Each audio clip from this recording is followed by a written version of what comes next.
Hi friends, मैं शिल्पी। काफ़ी दिनों से सोच रही थी कि कुछ कहूँ।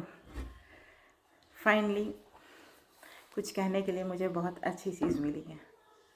मैं उस जनरेशन की हूँ जहाँ हिंदी में पढ़ना, हिंदी में बोलना, हिंदी की मूवी देखना बहुत अच्छा लगता था।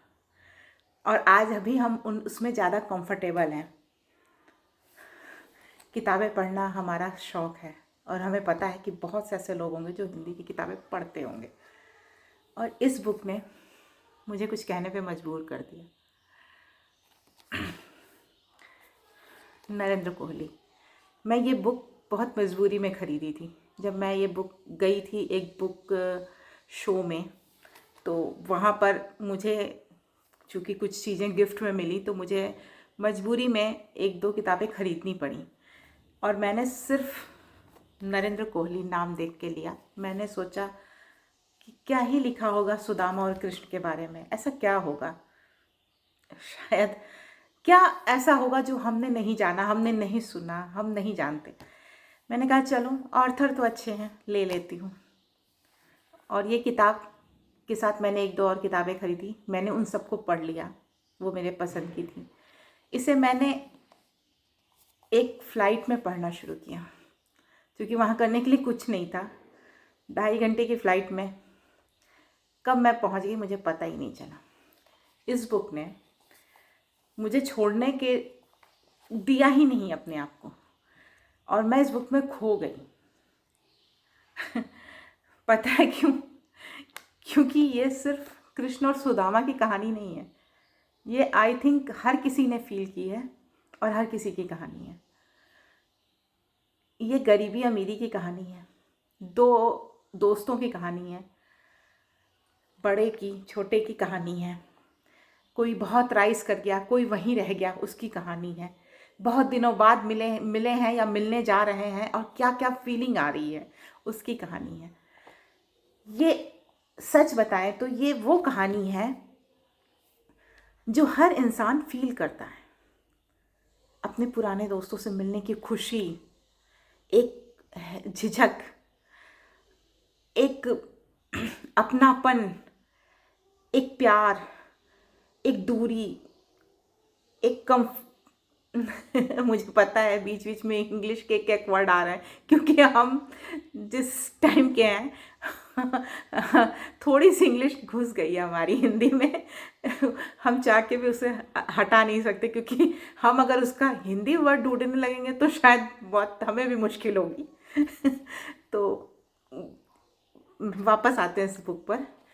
हमें वो जो फीलिंग है, हर ह्यूमन की जो फीलिंग है, वो ये कहानी बताती है। इतना बेहतरीन। नरेंद्र कोहली को मैं पहले भी पढ़ी हूँ, बहुत जगह से पढ़ी हूँ, पता था बहुत अच्छे राइटर हैं, बट दो दो दोस्तों के इमोशन को जिस तरह से इन्होंने किया है, इन्होंने इसमें सब कुछ डाल दिया है।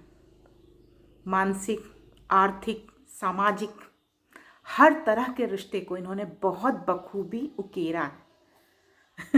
सही वर्ड मुझे मिल गया हिंदी का।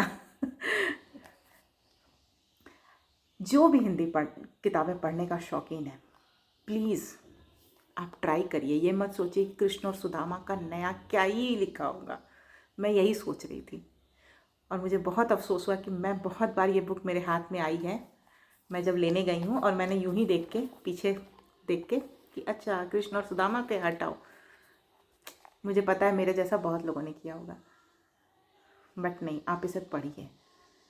मुझे लगा कि ये बात मुझे बतानी चाहिए, सबको बतानी चाहिए कि कितना बेहतरीन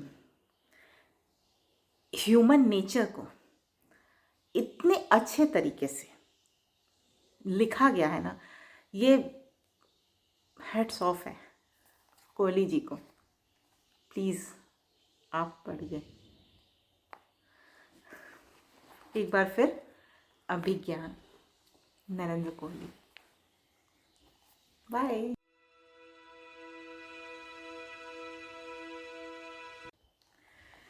ये तो हो गई मेरी फीलिंग। चलिए इस बुक पे आते हैं। ये बुक है सुदामा की। सुदामा हम सब जानते हैं, कृष्ण का दोस्त, हम सब जानते हैं। बहुत गरीब थे, विद्यार्जन दोनों ने साथ में किया। सुदामा वापस चले गए और एक गरीब ब्राह्मण रह गए। कृष्ण द्वारिका नरेश हो गए, हम सबको पता है। सुदामा जिनके घर की कंडीशन बहुत ख़राब थी, उन्हें काफ़ी लोगों ने कहा कि अगर आप कृष्ण के दोस्त हैं तो आप जाइए, उनसे मिलिए। और सुदामा सोचते थे कि मैं क्यों जाऊं, मैं कृष्ण से मांगता हुआ अच्छा लगूंगा, वो मेरा मित्र है, मित्रता खराब नहीं हो जाएगी। ये फीलिंग हर कोई दोस्त अपने दोस्त के साथ महसूस करता है। लेकिन जब उन्होंने देखा उनके बच्चों की स्थिति बहुत ख़राब है, तो उन्होंने सोचा कि चलो चलते हैं, मिलने के बहाने चलते हैं। और वो अपने दोस्त से मिलने जाते हैं और रास्ते में वो अपने दोस्त के वो कितना बड़ा है ये हर समय वो महसूस करते हुए वहाँ पहुँचते। उनकी जो यात्रा है, जो सफ़र है द्वारिका का, वो हर पल हर क्षण उनको ये एहसास दिलाता है कि उनका दोस्त कितना बड़ा इंसान है, कितना बड़ा आदमी है। और इस फीलिंग के साथ वो इन्फ्योरिटी कॉम्प्लेक्स एक बार फिर मुझे हिंदी नहीं मिल रही वो महसूस करते हैं थोड़ा छोटापन कि मेरा दोस्त बहुत बड़ा आदमी है, कैसे मुझे पता नहीं पहचानेगा भी कि नहीं। इस तरह का सोचते हुए वो एक दिन द्वारिका पहुंच जाते हैं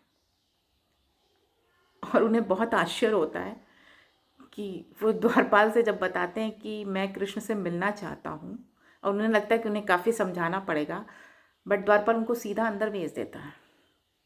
तो उन्हें आश्चर्य होता है कि कृष्ण से मैं बस पहुँच गया, मुझे बहुत ज़्यादा बताना भी नहीं पड़ा मैं कितना अच्छा दोस्त था उनका। और फिर कृष्ण आते हैं। सुदामा अंदर बहुत सारा ग्रज लिए बैठे हैं। एक इंग्लिश और माफ़ करिएगा मुझे। उन्हें लगता था कि मेरा इतना बड़ा दोस्त मैं उससे कैसे कुछ कहूँगा, मैं मांग तो सकता ही नहीं हूँ, चलो मिल ही आता हूँ। उसने कभी कोशिश भी नहीं की हमसे मिलने की, उसने कभी जानने की भी कोशिश नहीं की कि मैं कहाँ हूँ। ये सब मन में ये सारी गांठें लेके वो पहुँचे हैं। और जब कृष्ण उनसे मिलते हैं तो सीधा अपने शयन कक्ष में ले जाते हैं। अपनी पत्नी जो महारानी है वहाँ की, उनसे कहते हैं पानी लाओ, मेरे दोस्त का पैर बहुत दुख रहा होगा, धोते हैं। और सुदामा जैसे जैसे उनके पैर धुलाते हैं, उनके मन का मैल भी धुलता चला जाता है। इस पे है ये कहानी, ये फीलिंग। फिर सुदामा और कृष्ण के साथ काफ़ी समय तक, कुछ समय तक रहते हैं और धीरे धीरे उन्हें महसूस होता है कि उनका दुख कुछ भी नहीं है कृष्ण के सामने। जितना बड़ा आदमी उतनी बड़ी समस्याएं, उतनी परेशानियां, और इसके बावजूद वो इंसान हर किसी को हर तरह से समय दे रहा है, संभाल रहा है।